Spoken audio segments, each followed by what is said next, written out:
Yo, what's up, guys? What's up, guys? Hands ahead. Salute. How are you doing? How has your trading week been? For me, mine has been amazing. I only traded, I actually I took 3 trades this week because I was only waiting for high probability trades. I was waiting for high probability setup, and immediately I saw them. I jumped in and I equally jumped out. Today was NFP, that's non-farm payrolls. I hope you were not badly burnt. I hope you were not negatively affected. If you were, just learn the lessons and pick up so that subsequently you won't suffer the same loss you suffer today. All right, guys. So on today's edition, we'll be looking at the concept of confluence. I don't know if this thing has ever occurred in the course of your conversation with somebody, or maybe in a chat you saw the person talking about confluence, like this is one of the confluences, or this is a confluence, stuff like that. So the essence of today's video is just for us to look at this confluence, like what are these confluences? Because as a trader, you need these confluences. Okay, you need these confluences for you to be able to, make the right judgments, for you to be able to take the right trade. So when we talk about confluences, we mean the word confluence just simply means the number of things required before something can happen. Let me just put it that way. I'm likening it to trading now. When we talk about confluence in trading, we mean the things that are necessary before something can happen, before a trade can happen. For instance, you want to take a trade, there are some things you have to look out for. So these things you need to look out for are the things we call confluences. Okay, these things you need to see or wait for it to occur. These are the things we call confluences. Okay, so in no particular order, we have things like support and resistance. We have things like the trend or market structure. We have things like indicators. We have things like candlesticks. It doesn't matter whether you're just trading the naked chart. Even if you're trading the naked charts, you need these confluences.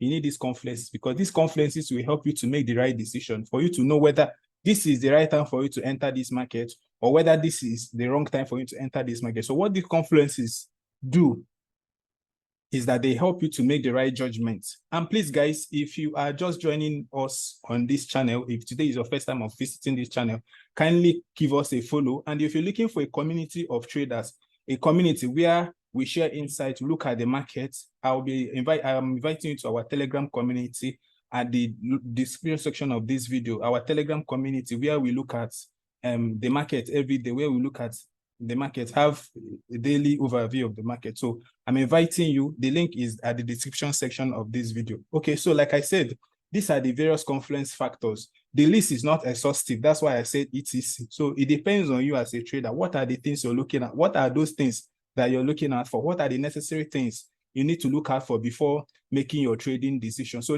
those things you need to look out for before making your trading decisions. These are the things they are the things we call confluences. Okay, so depending on you, you might not be considering indicators. For instance, personally, I do not trade with indicators. I don't trade with indicators. Some other persons do that. So things like this, depending on your own choice, these are the things that determine the confluence you are looking at. So let's just go to the chart and just take one or two examples of these things we've talked about. Yo, so this is the chart of DXY, that's US dollar index. This is the chart of DXY. Now, look at the things I was talking about. Look at the confluence. I had before, this was before this breakout occurred. Of course, today was NFP, and then the news favored USD. In other words, the news favored DXY. That's why, you see it pumping. This is 1 hour time frame.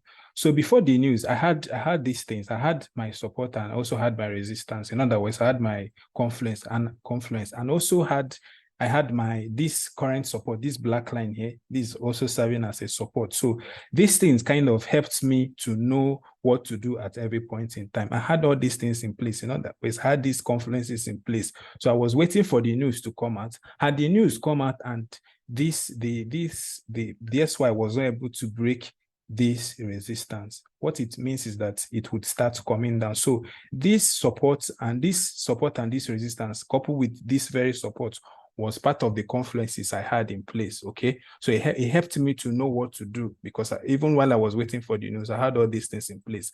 Now, another constituent of Confluence we talked about is the market structure. In other words, the trend of the market trend. Now look at this. This is 4-hour chart.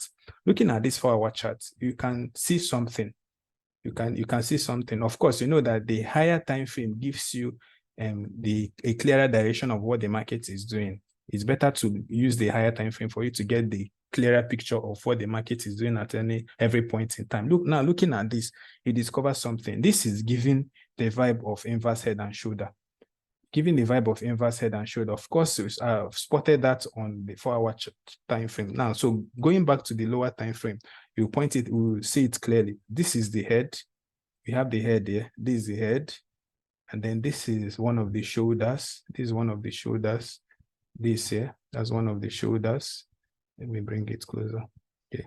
This is serving as one of the shoulders. And then we have these two. That's also another shoulder. So this is the head, this is the left shoulder, and this is the right shoulder. So, and though, of course, whenever you see inverse shoulder in a given chart, what it means is that it tells us that the direction is bullish, the direction will go up. So seeing this chart pattern here, seeing this inverse head and shoulder, plus coupled with the fact that the market, the SY was not able to break below this resistance. It wasn't able to reject here. Instead, it shot above it. It started going up. That and the support here, and also this structure, this market structure, this chart pattern, which is an inverse head and shoulder, these things aggregated, they all came together to give me that conclusion that this market is going to go up. Coupled with the fact that even when the news came out, you know, it respected it. The news wasn't negative. Instead, it was positive for it, and this thing has been going up. So these things, these criteria, these things, these conditions, these things that you need to look out for before making your trading decision. These are the things who come Confluence. So I just cherry picked this DS. So if you go to other charts, if you go to other ones, maybe GBP and the rest of it, if you go to other currencies, you might actually spot out this thing. But I just cherry pick this one so that we don't waste time more than I intended for us to stay. All right, guys. So that's just simply what it is. It's just what we mean by Confluence. When you wait till the conditions are met before either buying or selling, before entering the market, that's what we mean by Confluence trading. Waiting for the criteria, for the conditions, either for your support and resistance to align, or for, depending if you're using indicators. Personally, I do not use indicators. I don't trade with indicators. I just like my naked charts. Okay, I like my naked chart, just the price action. That's just what I prefer to trade. But then, if you are the type that also likes to trade with indicators, when you look at those indicators, it could be fib retracement, whichever one it is. It could be your moving averages, it could be your RSI, whichever one it is. You need to wait until these conditions are met. So the process of waiting for these conditions to be met before deciding to trade, this is what we call Confluence trading. All right, guys, I hope this has been expository enough. If you have any question, kindly leave it at the comment section. I will definitely take care of it. And please, if you like this content, kindly like, share, subscribe, and I will talk to you guys soon. Hands ahead. Salute.